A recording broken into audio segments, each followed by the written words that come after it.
Welcome, dear listeners. Tonight, we dive into one of literature's most haunting tales, The Picture of Dorian Gray, the 1890 Gothic masterpiece by Oscar Wilde. It is a story of beauty and corruption, of vanity and eternal youth, of a man who sells his soul for perfection and pays the ultimate price. Wilde's novel is both a dark fable and a moral reflection, exploring the question, what would happen if we could live without consequence? Set in late Victorian London, it's a world of elegance, art, and temptation, where beauty is worshipped, pleasure is the highest virtue, and the human soul is easily lost. Our story begins in the luxurious studio of Basil Hallward, a talented and sensitive painter. Basil is working on what he calls his best masterpiece,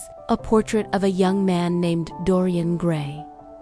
Dorian is breathtakingly beautiful, youthful, pure, and innocent, with an almost angelic face. Basil is mesmerized by him, not only as an artist, but as a man. He believes Dorian's beauty has awakened a new spirit in his art. While Basil paints, his charming and cynical friend, Lord Henry Wotton, visits the studio. Lord Henry, witty, sophisticated, and dangerously persuasive, begins to speak of his philosophy, that pleasure and beauty are the only things worth pursuing in life. He tells Dorian, the only way to get rid of a temptation is to yield to it, and that youth and beauty are fleeting, that nothing is more tragic than aging and losing the charm of youth. Dorian listens, spellbound. In that moment, his innocence begins to crack. When Basil finishes the portrait, Dorian looks upon it and is struck by its perfection. He realizes that while the painting will stay forever young, he himself will grow old and withered. In anguish, he makes a reckless wish. If it were I, who was to be always young, and the picture that was to grow old, for that I would give my soul. At first, nothing seems to happen. The painting remains the same vibrant, beautiful. But Lord Henry's words begin to take root in Dorian's mind. Under his influence, Dorian begins to pursue pleasure without restraint. He immerses himself in fine art, music, jewels, and romantic affairs. He becomes the very embodiment of hedonism devoted to beauty and sensation. Soon, Dorian meets Sybil Vane, a young, talented actress performing Shakespeare in a small London theater. She is poor but radiant, full of innocence and passion. Dorian is enchanted by by the idea of her. He calls her his princess, his Juliet, his ideal. He tells Lord Henry and Basil that he will marry her, convinced that he has found pure, perfect love. But when Basil and Lord Henry accompany him to the theater, Sybil performs terribly. Her acting is lifeless, her passion gone. Afterward, she confesses to Dorian that she can no longer act because now she knows what real love feels like, and pretending on stage feels false. But Dorian, cruelly disappointed, mocks her. He tells her she has killed his love, that he can't bear to see her again. Sybil, heartbroken and humiliated, takes her own life that very night. When Dorian returns home, he notices something strange. The portrait, his perfect likeness now, bears a faint sneer of cruelty around the mouth. He is horrified. Has his wish come true? At first, he tries to convince himself it's his imagination. But the next morning, news arrives. Sybil Vane is dead. Lord Henry consoles him with cold detachment, insisting that her death was merely a tragic artistic act, the sort of thing that makes love immortal. Dorian begins to rationalize it too. He locks the portrait in an upstairs room, hidden from sight. But he cannot forget that change in the painting, a visible mark of his sin. Years pass. Outwardly, Dorian remains the same young, beautiful, and flawless.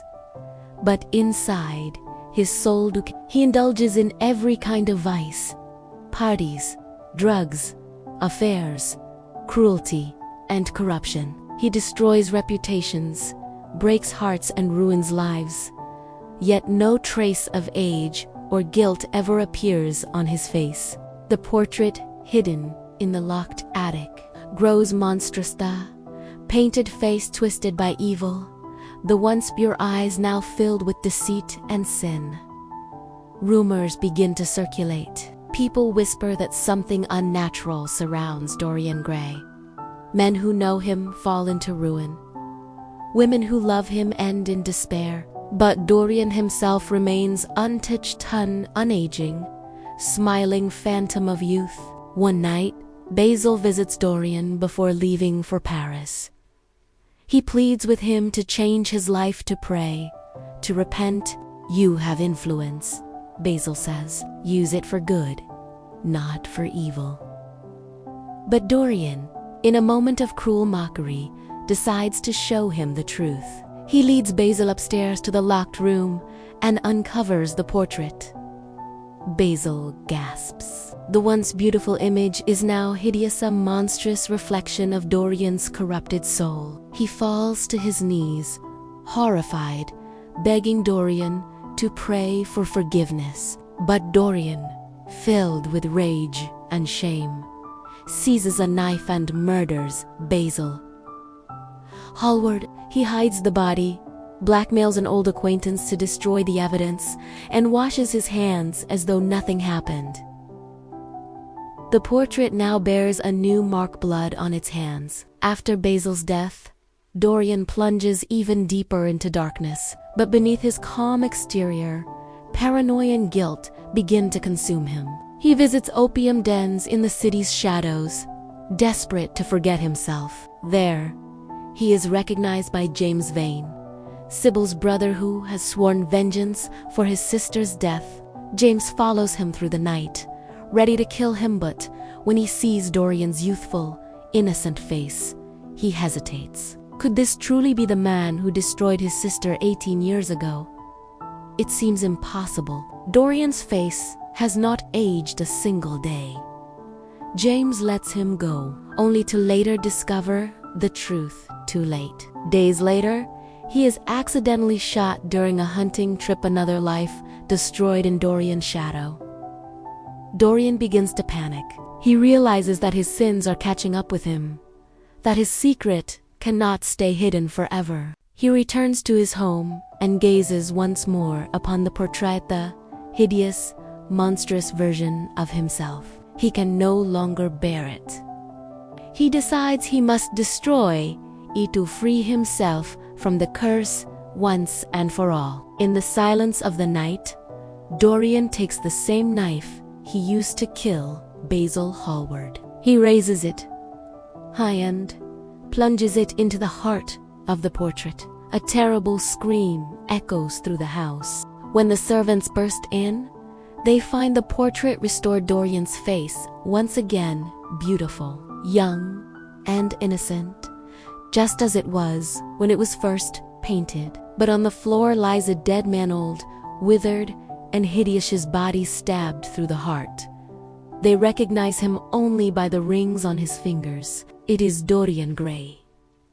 And so ends the tragic tale of Dorian Gray, a man who sought eternal youth and lost his soul in the pursuit. Oscar Wilde's novel is both a Gothic horror story and a philosophical allegory. It explores the dangers of vanity, the corruption of moral decay, and the illusion that beauty can exist without conscience. The portrait becomes a symbol of the soul, the hidden self, that reflects our true nature, no matter how perfect the mask we wear. As Lord Henry once said, the only way to get rid of a temptation is to yield to it.